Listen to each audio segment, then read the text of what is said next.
Hello and welcome to this very special series of the NDTV Dialogues, India's Road to Recovery. I'm joined by a very special guest tonight, Ruchir Sharma, global investor, columnist and author of various bestsellers like Breakout Nation. He's just come out with a new book, 10 Rules of Successful Nations. And Ruchir Sharma, that's a brave book to come out with at a time when we're in the midst of a pandemic, which has been described by the IMF as a crisis like never before. It's a time compared to the Great Depression of the 1930s. Nandan Nilekani says we haven't seen this in 100 years. Yet you've come out with some recommendations. For India specifically, which is going through problems unique to itself with its massive GDP contraction and, of course, rising unemployment, what would you say, how can we actually recover from this? What does India need to do top priority? Right. I think, Sonia, first thing is to understand what is the global environment like, and then how to negotiate that environment. As far as the pandemic specifically is concerned, yeah, it is a very big story just now, but I just want to draw people's attention to the last three pandemics of the century, including the Spanish flu of 1918 and 1919. The fact is that nobody really remembers those as to what happened. It's only recently that we've been brushing up our history and thinking a lot about what happened in those pandemics. But remember that the 1918 to 1920 pandemic was followed by the roaring 20s around the world. It was the biggest boom for the global economy in the 1920s. So I would sort of say that, yeah, we have to recognize what's happening in the global economy and how the pandemic is going to reshape the global economy. But in the end, I think that at this time next year, this would most probably be behind us, and we have to stick to what I think are the basic rules for developing and how India can keep moving up the development spectrum rather than get too caught up in the moment.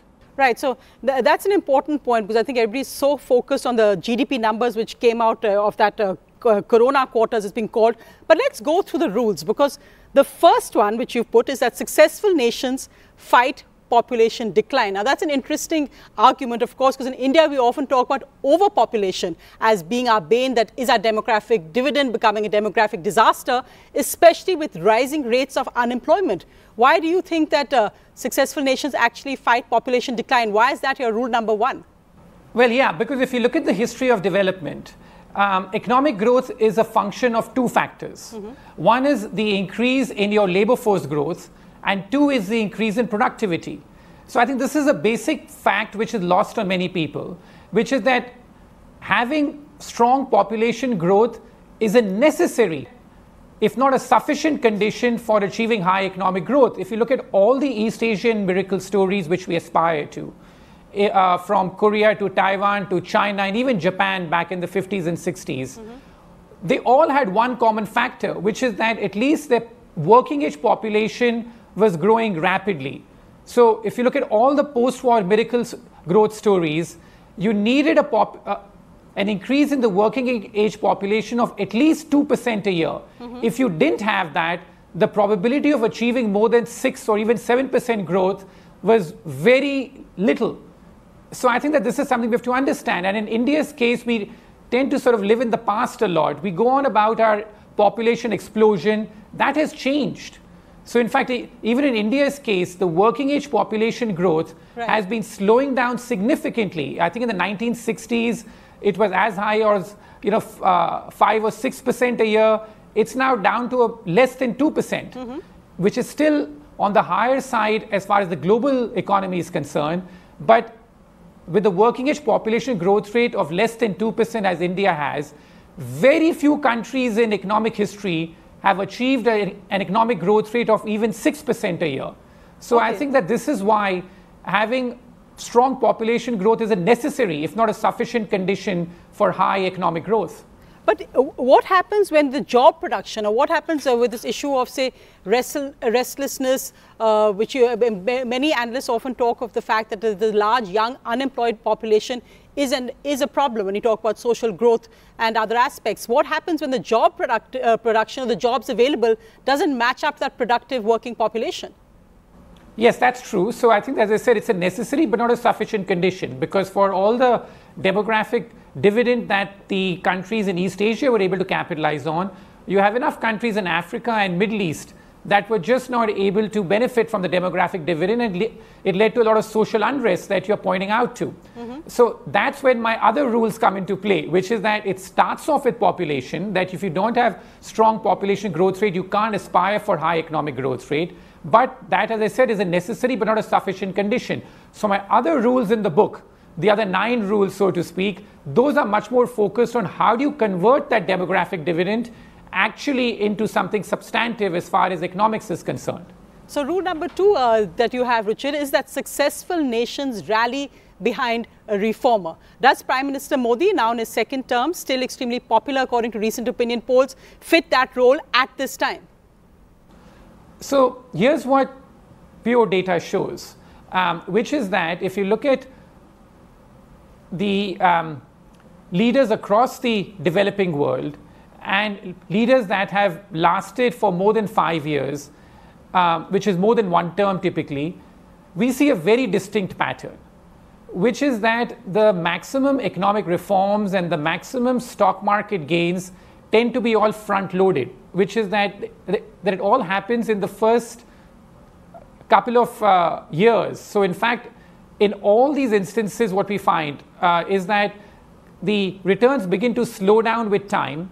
And of the 18 leaders that have lasted for more than 5 years, 13 of them have been able to produce strong stock market returns in the first term and have lagged stock market returns of other emerging markets in their 2nd term. So this is what I say is the diminishing returns of power. Ruchir, that's an interesting point you made just now on diminishing returns of power, because right now we're currently in an issue about, well, agricultural reform, with Prime Minister Modi actually managing to have 2 bills on farm reforms actually sailed through despite a minister resigning from his cabinet. Now, of course, I know your other passion is elections. So it's interesting that even though there may be protests, there may be issues in the states and in state elections at the center, Prime Minister Modi still seems undisputably with the political capital to encash more and more reforms like this.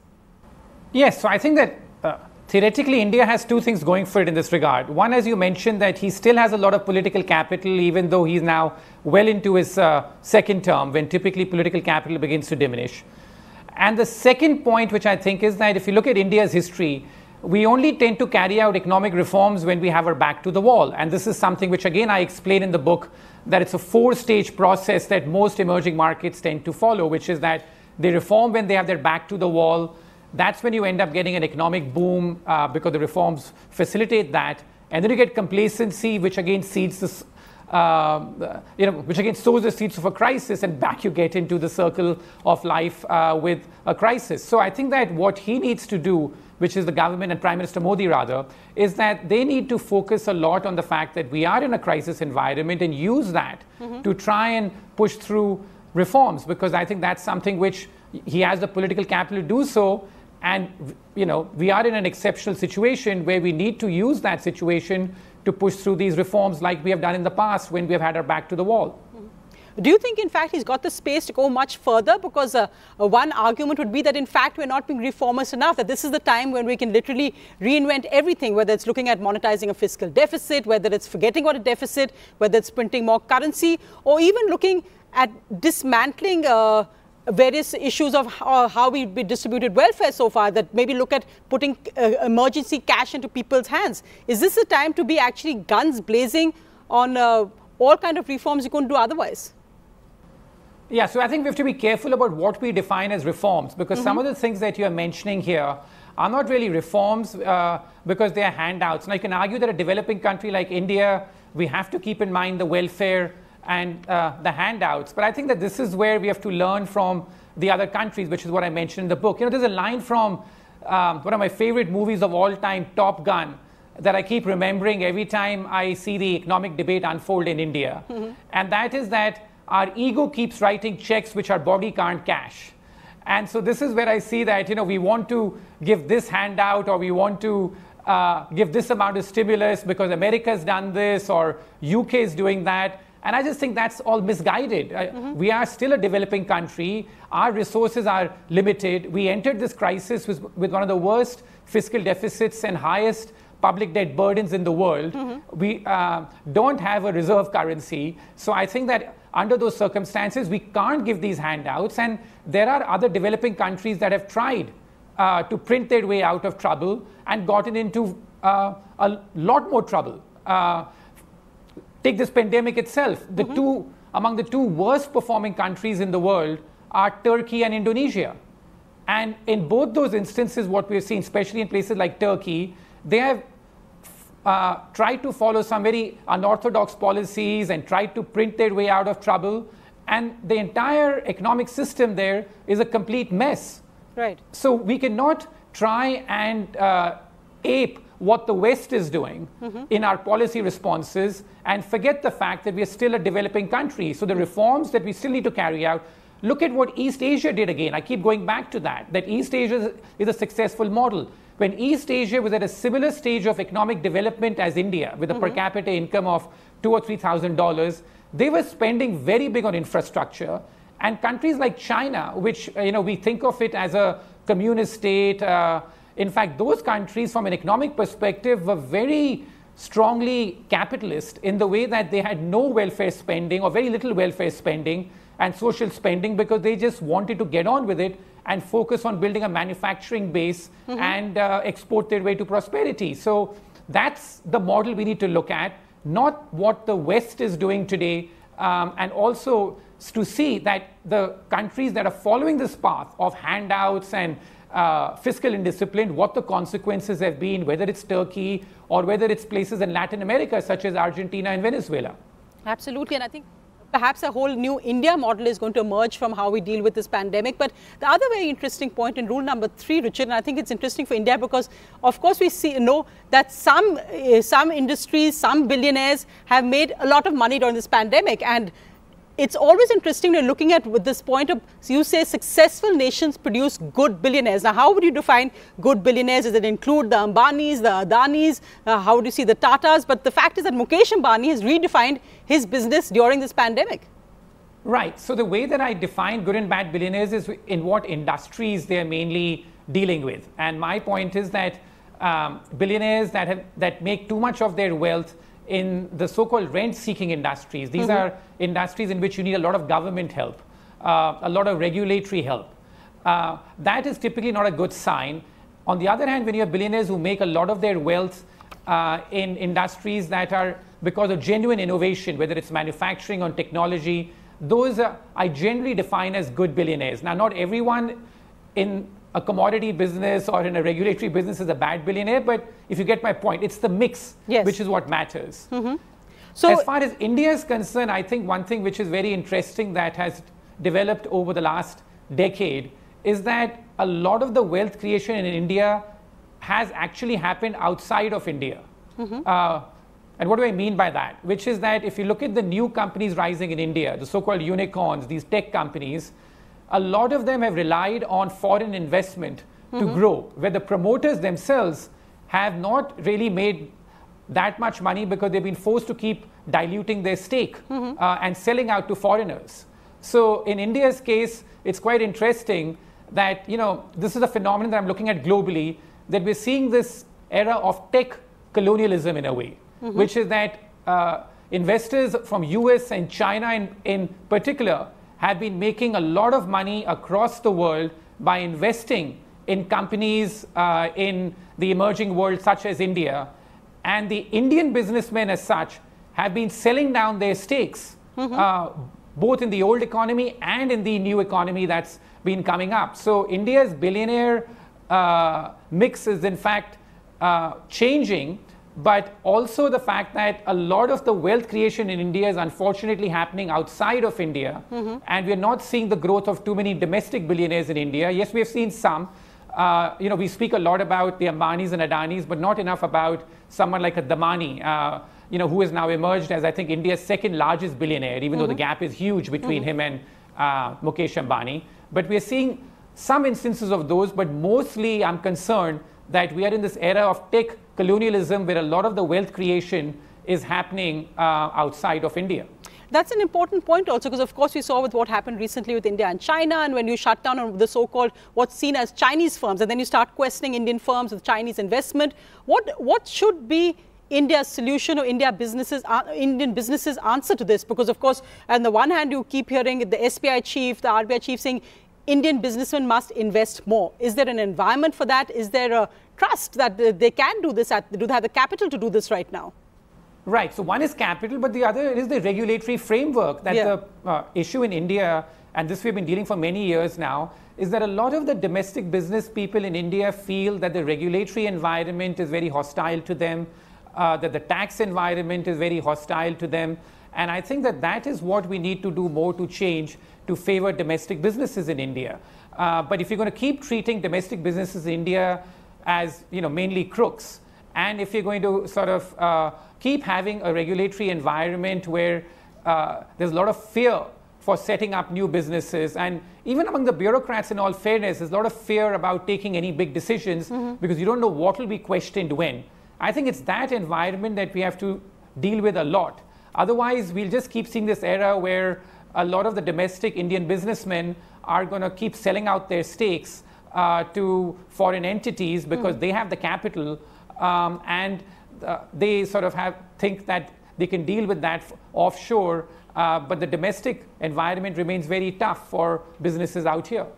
Right. So, well, as I said, maybe one fallout when you say rewriting the pandemic. Do you have seen, because interestingly, later you talk about how countries have benefited from that Indo-US, the US-China kind of tension in trade, and Vietnam seems to have emerged as a destination for many countries moving out of China, and India hasn't really capitalized or cashed in on that yet. Do you think that this is a missed opportunity at this time? Well, I'd say that Vietnam is by far emerging as the next East Asian economic miracle. It is emerging as the next China. Having said that, I think that there is some silver lining for India, because if you look at the data that I've shared with you, if it comes to India's share in global exports, or if it comes of India's share in global foreign direct investment, that has gone up over the last 3 to 4 years.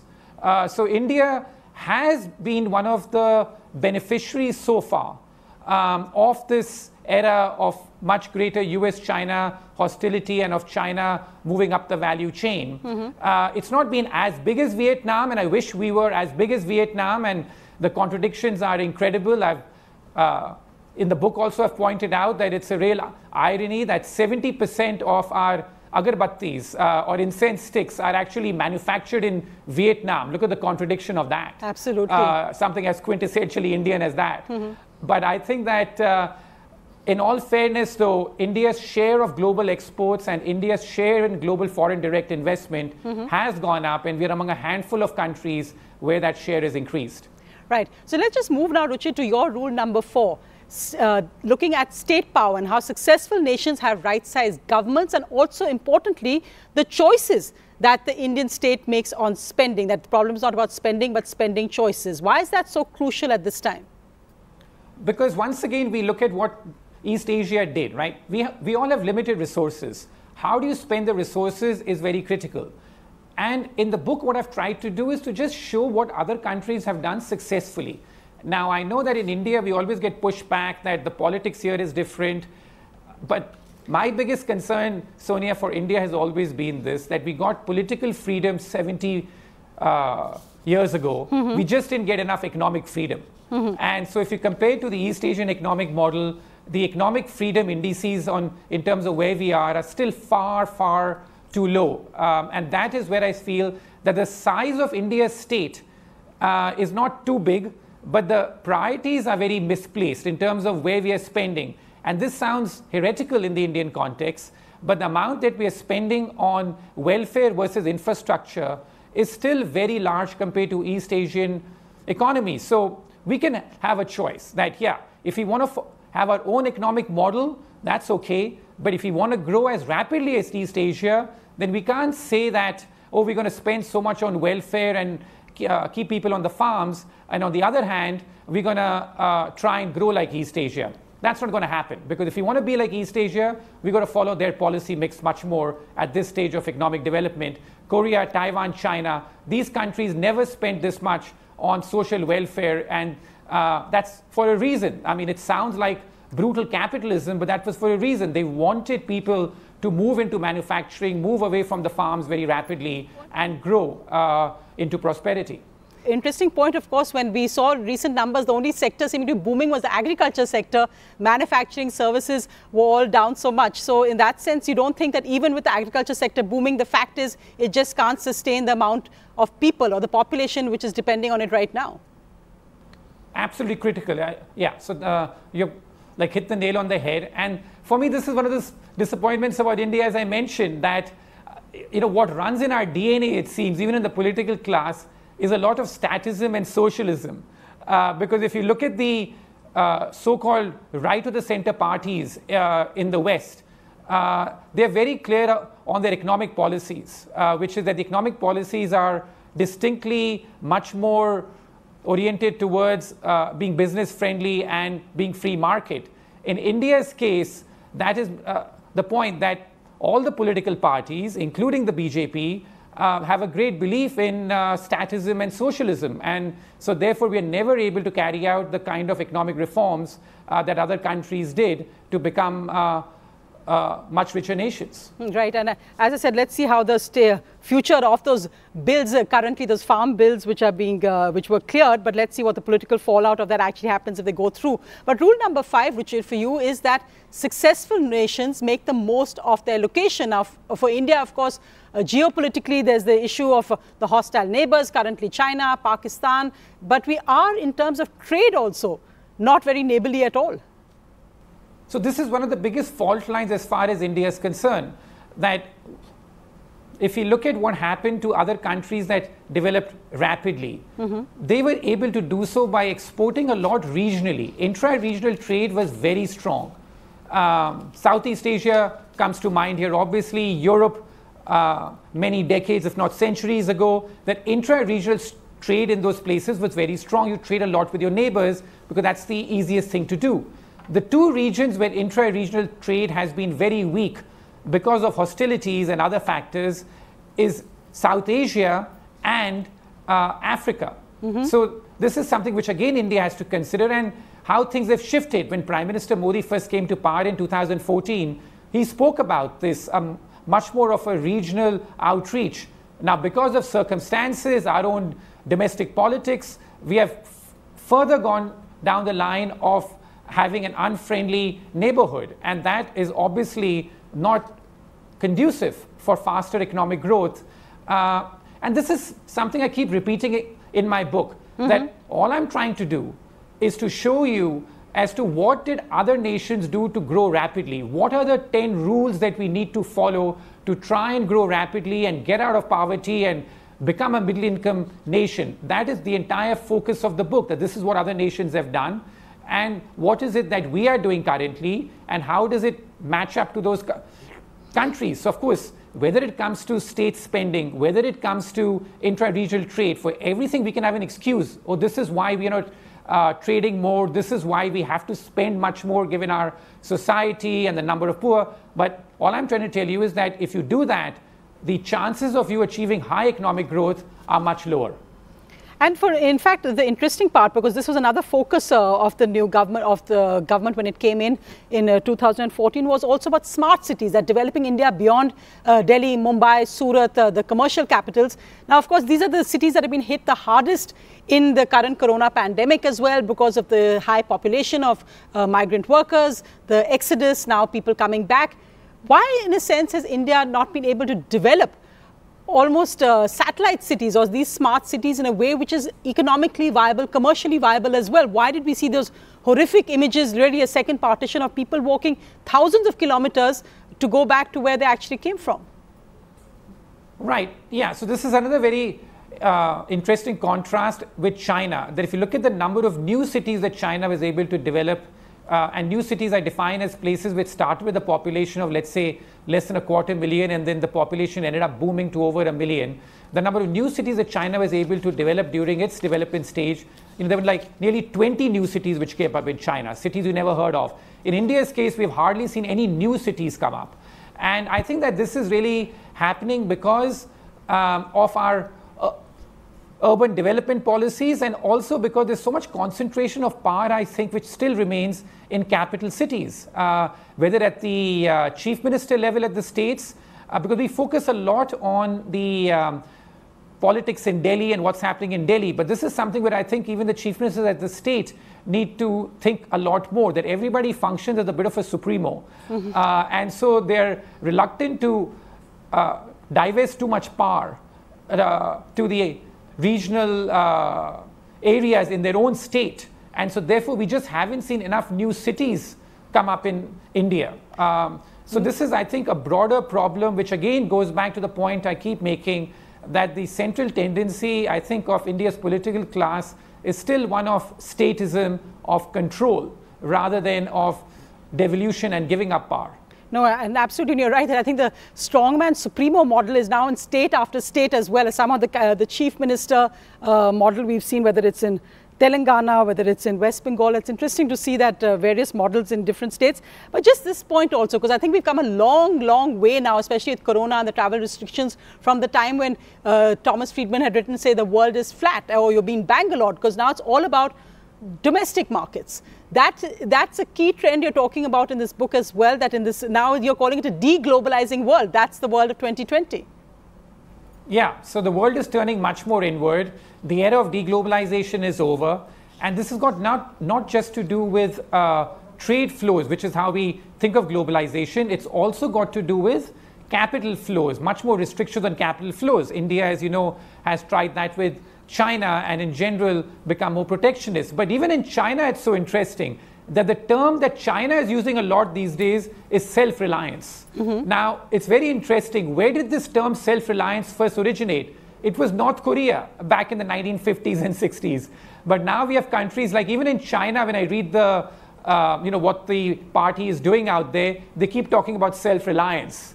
So this is one thing now we seem to have most in common with China in this new model, with the only difference being that China benefited a lot from globalization. But now as they see the world turning much more hostile towards them, they are becoming much more self-reliant. So we're seeing this local variation of the same term emerge in China. But this is just a reality, that now we have to bank on a much more strong domestic market, and the scope to export your way to prosperity is a lot limited, but not negligible. You have Vietnam, as you showed, which has still been able to exploit it. But now having a large domestic market is the one advantage that India definitely has compared to some of the smaller economies which have been much more reliant on exporting the way to prosperity. Absolutely, Atmanirbhar, self-reliance. But looking at how and where successful nations invest, because that's your rule number 6, and that's key as well. The choices that successful nations are making on investing, Ruchir, what would you recommend for India at this stage? So one of the big trends that has emerged in the post-pandemic world is how tech-savvy countries are. That if you look at around the world, which countries have stood out the most, it's those countries which have been very tech-savvy. In Asia, it's Korea and Taiwan.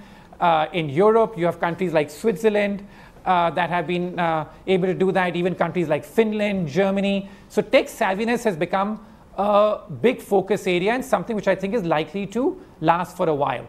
In this regard, what I point out is that the amount of spending that India does on research and development, how much it invests in that area, is very little. And that is critical to tech success. And this goes back to the point that I've been making earlier, that we need to prioritize what we're spending on if we want to grow rapidly. And so we need to spend and invest much more in research and development and in technology in this world which has become much more digitized. Because I think that digitization is going to be the one big enduring trend of the post-pandemic world. And India's investment in research and development as a share of GDP is well below 1%. And the successful nations, including in East Asia and in Europe, spend more than 3% of their GDP on research and development. No, because I wanted to ask, what about on issues like health, because I mean, one area where India has somehow let the private sector has become a major part of has been whether it's your health infrastructure, whether it's been your education infrastructure. So you see, and you've seen this also in your travels around the country, that you see this almost this, even for parents who can't afford it, this mania of their children going to private schools or English schools, and when it comes to hospitals as well. And that's a big worry for us when we're battling corona, that when it goes to rural areas, and it's already in rural areas, how does the hospital infrastructure actually match up? So I'm interested that you haven't focused that much on the health infrastructure, education, social infrastructure. Yeah. No, the point that I've made in the book regarding this is the fact that the problem that countries like India have is how dysfunctional the state is, right? So as you point out, we all want much greater health coverage. We all want much greater educational facilities. But just look at the response of the public sector to this, which is that you may set up schools and government schools everywhere, but the quality is going to be so poor in those government schools that parents are still going to pay whatever they can out of their means to send their kids for private tutorials. What do you do with that? So that is the entire problem, that theoretically the government should be playing a much greater role in terms of how much it spends on health, education. But in countries like India, and I've seen this in many developing countries, when your state is so dysfunctional and doesn't have the competence levels to deliver on that, that is just money going down the drain. And I feel that that is still the case in India. That, and this is something like on our travels which you refer to, we observed way back that you go to places like Bihar and you know what the government schools are like, that that they are shut very often, and it's the private education which is taken over, not because the parents want to pay up so much, but there is no other solution. So we may want the government to play a greater role in that area, but if the government just can't deliver, then the solution is only to see much greater private sector work. And you know, this is something we've seen industry after industry in India. Look at what's happened to the state of the banking sector in India, the state of the airline sector in India. That wherever the government's played a role, we have seen that the delivery has just been so suboptimal. But isn't that then, Ruchir, one of the major issues that would hold India back? Because especially, as I said, we talked about schools, but just look at the health sector. And I think that also is so abysmal that you have, in a sense, private hospitals will focus themselves in cities because of the profit margin. Who then looks at the public good of when it comes to, if you kind of expect that the government just can't deliver in this key aspect, especially of health, because health impacts also, in a sense, your workforce. If you don't have a workforce which is healthy, how are you going to have any kind of economic success? Or the point you made in rule number 1 of population and productivity. No, that's absolutely true. So this is where I think we have to figure out in terms of, you know, where we can prioritize and what can we do to try and improve that. All I'm trying to say, this is just an observation that I'm making, that the state competence is such that when we try and deliver through the state, the results we get are often perverse outcomes. So that is a very valid point. And I'm happy that you brought back the first point about our labor force, about having a healthy labor force. One of the other things holding India back, which we didn't touch upon, is that we have one of the lowest female labor force participation rates in the world. So how do we create a better environment where the state is much more supportive of greater participation of females in the labor force, particularly when the demographic bump is behind us, ironically. So how do we now, you know, increase the labor force participation of women in the labor force, because that's what's really going to help us once again achieve very high economic growth rates. Right. So this is where the state has to play a much more facilitating role. But for now, the reality is that whenever we are trying to deliver through the state channels, we end up achieving perverse outcomes. Absolutely, and I think that's a valid argument to look at it. But you have few centers of excellence like AIIMS perhaps, but across the country, I mean, when you travel and you see district hospitals, it is actually sad to see how our health system is working. But you look at now rule number 7, inflation, and successful nations control the real inflation threats. Now, of course, the prices of onions are always a key election indices, Ruchir, but here you're talking about inflation rates and consumer prices globally as well, that this is a key indices for successful nations too. Yeah, this is one of the biggest mistakes that the Manmohan Singh government made, which is to let inflation get out of control and thinking that, oh, if people are earning enough wages, it's fine. So I think that was the single biggest disaster of the Manmohan Singh government in its second terms of letting inflation get out of control. So this is one thing I point out in India, that our inflation performance has improved.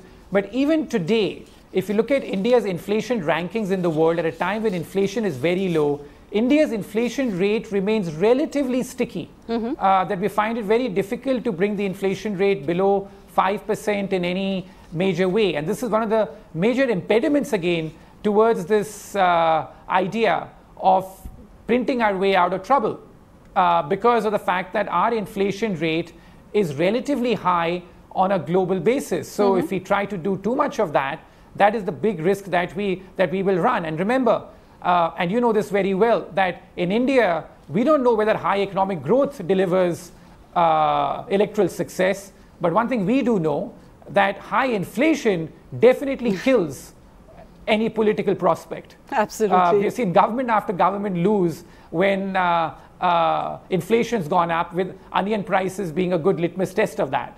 So I think that Prime Minister Modi probably knows that, that no government in India can let inflation get out of control.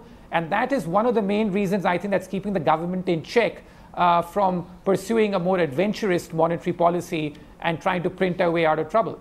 Right, and of course, you point also that interestingly now shifting focus a bit on the big global risk now, which is asset price inflation. Now that's something, of course, India would look at interestingly as well, especially with the current volatility of the interest in the stock markets. Yeah, so this is a global phenomenon where we find that a lot of the easy money that the central banks have been pouring to keep economies alive, and this goes back many years, even after the 2008 financial crisis, a lot of that finds its way into asset prices such as stocks and bonds. I mean, to imagine today that the size of the financial economy today is more than 4 times larger than the size of the underlying real economy. Back in the 1980s, it was almost similar. So we are seeing this phenomenon where a lot of the money which the central banks put out there ends up in stocks and bonds and other assets that the rich typically own. And I think that this is one of the major reasons behind wealth inequality, that it's the rich who typically tend to own stocks and bonds and other financial assets. And so they've benefited a lot from that. But a lot of the poor and other people who do not own those assets have not benefited from these very easy money policies. And this is one thing we have to think about as well, that we can pour all the money we want, but where it ends up is not under our control. And I'm a bit underwhelmed by where it ends up, because the rich keep benefiting from these very low interest rates and easy money policies because they are the owners of these stocks and bonds. No, that's interesting. But rule number 8, I have to say, is it's got a nice title now. Successful nations feel cheap. Ruchir, what does that mean? Why successful nations feel cheap? For 2 reasons. That if you're a developing country, you need to try and export your way to prosperity, right? That's how most nations have achieved their success.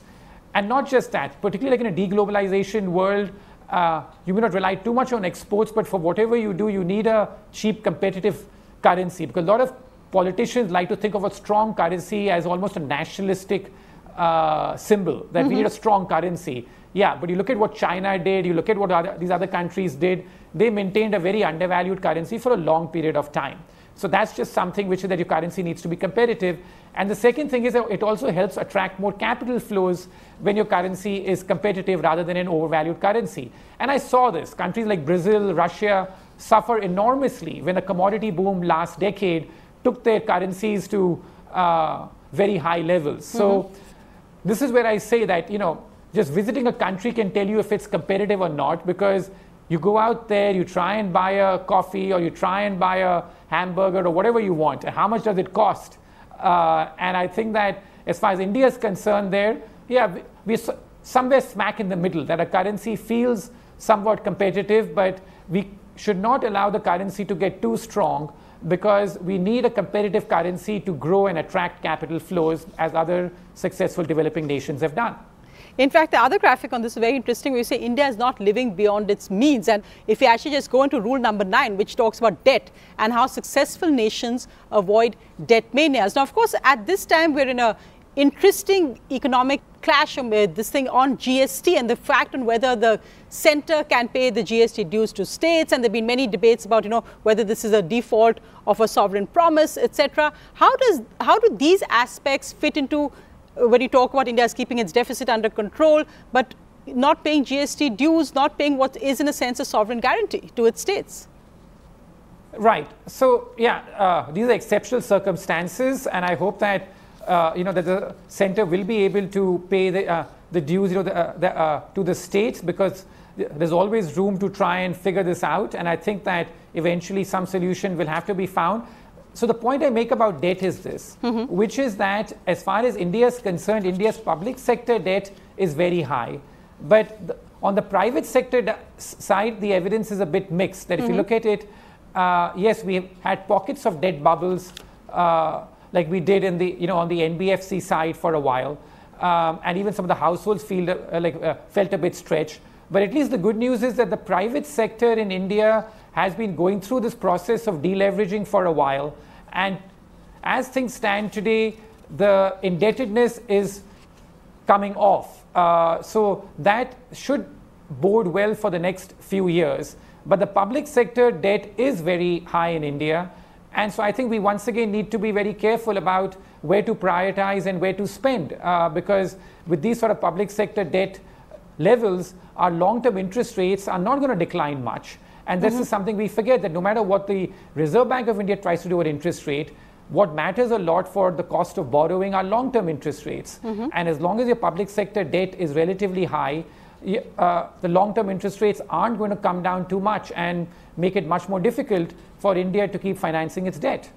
You've talked about looking at short-term solutions like, say, printing your way out of this, but the fact is currently that we've seen that in terms of our deficit, that we've almost now reached extremely high levels of it. Whether we'll exceed or not is still to be seen by next year's budget. But currently, what do you think of how it's looking in terms of India and its fiscal deficit? Well, I think that we have some space here, because most countries have seen a very similar increase in their deficits and in their public debt burdens. The difference was we started from a high base compared to many other developing countries, so we have to be a bit careful, but we have some wiggle room there. In the end, there is no solution to apart from the fact that we need to grow our way out of trouble. Everything else, I think, may provide some very short-term relief, but we'll fall flat. So we just have to come up all guns blazing, as you put it at the top of your show, about how does India grow its way out of trouble, or try and sort of get growth going to much higher levels. Now, our benchmarks need to change in this deglobalized world. We cannot grow at 8-9% for the next few years. I think that's behind us. Even our demographics and other constraints like debt do not facilitate such high growth, but we have to at least think of a realistic growth target of 5 or 6% for the next few years. And that's the only way, as far as I'm concerned, of dealing with all the problems we have, whether it's got to do with the debt bind we are in, or to do with the rising levels of unemployment, that we just have to do that. And again, it goes back to one of the points we earlier made, that the Prime Minister has the political capital to do this. The issue is that how much political capital is he willing to spend in this area, and how much does he really believe in letting go and devolving power? Because interestingly, when all the predictions now coming from ratings agencies and the State Bank of India economic forecast shows that India, at least for this year, is expected to grow the contraction of, it varies between -10 to -15%. Do you think that when you say 5 to 6%, that you do think that we can rise out of this contraction of this financial year to a 5 to 6% growth? Do you see a V-shaped recovery in sight, as the chief economic advisor keeps saying? Well, I think that's what we have to aim for, because we have to understand as to what got us in this mess in the first place because around the world, if you look at it, Sonia, there's a very clear relationship in terms of how strict the lockdown was and how much the economies ended up contracting. So we had the strictest lockdown in the world in the second quarter of this calendar year. The first quarter of the fiscal year, we got the sharpest contraction in GDP around the world. So now we just have to sort of think about what we do going forward. But I think that the idea is is to get the animal spirits back, but it has to be much more of a reformist agenda, and to also take businesses along and move out of this fear that we are in. Not just fear of the pandemic, but the regulatory fear, the tax fear. I think that these are very real fears which we have spoken about as we have discussed the various rules, and other successful nations have dealt with it much more successfully than what we are doing just now. Because, Ruchir, that's a point often made that, we tend to blame this GDP contraction only on our very severe lockdown. But, of course, we performed the worst. Our GDP numbers fell the most amongst all major economies. And there were problems with the system, economic flaws. The opposition leader Rahul Gandhi points to it beginning with demonetization and other decisions, which had anyway put our economy in a precarious state. So it's not just about growing out of this pandemic in a sense, but fixing those basics too. Very true. I was very against the demonetization experiment when it happened back in 2016 as well, right at the outset. So of course we have to be careful about what we do at home and in terms of what policy mixes we try and implement. But as I said, that the fundamental issue with India's political system is this tendency for control and statism, and not being able to let go of that.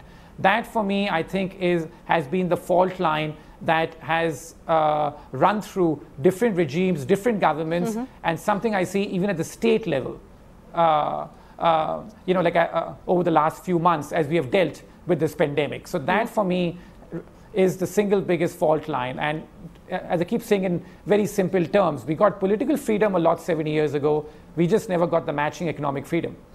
And rule number 10, Ruchir, finally, is that successful nations rise outside the spotlight, stay away from the hype. As you say, the curse of the cover story or the 9 o'clock headline.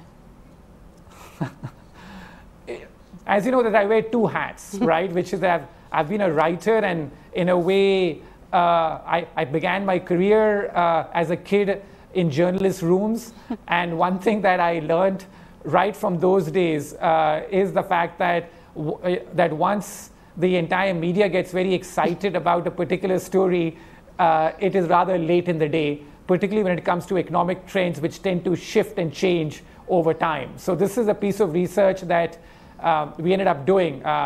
We used Time magazine as a proxy for this, that whenever they tend to put a country on its cover in a very laudatory way, you know that the trend is quite mature and the country is going to get too complacent, and the next few years will not be great for economic reforms or growth. And the opposite happens when a country is being beaten down and stuff, that that the scene is being set for some reforms to take place. So you've used ex-Prime Minister Manmohan Singh's and that Time cover about him. Yes. 10 rules. Why did you choose that look cover? At the magazine cover stories that India was getting. Because if you just look at the magazine cover stories that India was getting in that decade, and this was my cautionary tale for India back then, that we're getting too complacent in the 2000s, that was a global economic boom and we're riding the global economic boom, and let's not take too much credit for domestic policy for achieving that. But obviously when India was growing and booming like crazy, then we all thought it was all due to our domestic strengths. So we made it to the cover of all sorts of magazines, including Time magazine. So I just use that as an illustrative example of how success can be misplaced and can sort of go to our head. And I think that's what happened to India, and not just politicians, Indian businesses too, in the way they leveraged and the kind of debt that they took. We've been paying a price for that for many years after that boom ended. So this is a contrarian rule that I've come up with, backed by evidence, that once a country is getting too hyped up, we've got to be careful about it. On the other hand, if a country has its back to the wall and is getting a lot of negative press, that's a place you want to sort of look at more, because that's where probably reforms are beginning. Well, you show lots of negative headlines right now as well. Yeah, so as far as India is concerned, you can argue that it's at least a bit positive that we're getting a lot of negative press at this point in time, because that may finally push the governments or even the people here to embrace more of the right kind of economic reforms. I'm not sure, given the narrative we have in this country, as you well know, it's a very nationalistic narrative. So I'm not sure if you're going to read those signals properly. But typically that's how it works. And I'm seeing it across the emerging world. Countries like Brazil, are trying to reform because they're in a complete mess. Europe, is coming together a lot more. So this is one of the things I think which is underlooked. What are some of the positive things coming out of this pandemic? That countries and regions such as Europe are binding closer a lot more because of this pandemic. So how do you use an opportunity like this, which is not a great opportunity, but it's something presented to you? How do you use that to try and galvanize and carry out reforms? But you've got to read the signals the right way rather than get too lost in your own self-important narrative. Well, it's interesting you left out America, because there at least the political rhetoric, I think, is beating anything you've seen in Indian elections, because there, whether it's the pandemic, whether it's jobs, whether it's unemployment, the science doesn't seem to matter anymore. It's all about hype and claims. Well, as far as America is concerned, it's we're dealing with extreme polarization out there, Sonia. So which is the fact that it's like two different bubbles that exist out there. There's one side, which reads things very differently, and the other side which reads things so differently. So that's peak polarization. In fact, one of the geopolitical strategists put it as that this is in a way like Civil War light. So as far as America is concerned, it's very polarized, much more than even India is concerned. Right. So just looking finally at the global map on where India stands in all this, Ruchir. Let's just have that map come up, the good, the average and the ugly. You left bad out of it here, but the good, average and ugly. Where's India standing currently? On most of the rules, India is smack in the middle. So, the line that I came up with India like a few years ago was that this is the country that consistently disappoints the optimists and the pessimists. And I still sort of feel the same way, which is that if you look at most of the rules, we're sort of bang in the middle. We don't rank on the top really anywhere, apart from the fact that we have a strong domestic market. So in a way, we are better equipped to deal with deglobalization. On the negative side, our public debt burden and our statism, I think, is negative for me. But on most of the rules, we tend to rank somewhere smack in the middle. So therefore, India shows up as yellow on this chart. And there are many countries in Europe, some in Southeast Asia, in Latin America, which show up as green. And red is many of the countries where the rankings, are bad because the debt levels are very high. Like China, I think that, has achieved a lot on the tech prowess side, but its debt levels are still of some concern, I think, to many people. The US also, I think that the same sort of issues there. So this is just an interpretation that we put the 10 rules together. How do countries rank on these various metrics? And on most of these rules that we discussed, India is somewhere in the middle of those rules, and it has a long history of ranking in the middle because it consistently disappoints the optimists and the pessimists. Ruchir Sharma, thanks so much for joining us with your 10 rules. I hope our policymakers do look at it, and I hope, all our viewers also take the key lessons from this wonderful book. Thanks so much, Ruchir, for being on the NDTV Dialogues. Thank you. Thanks, Sonia.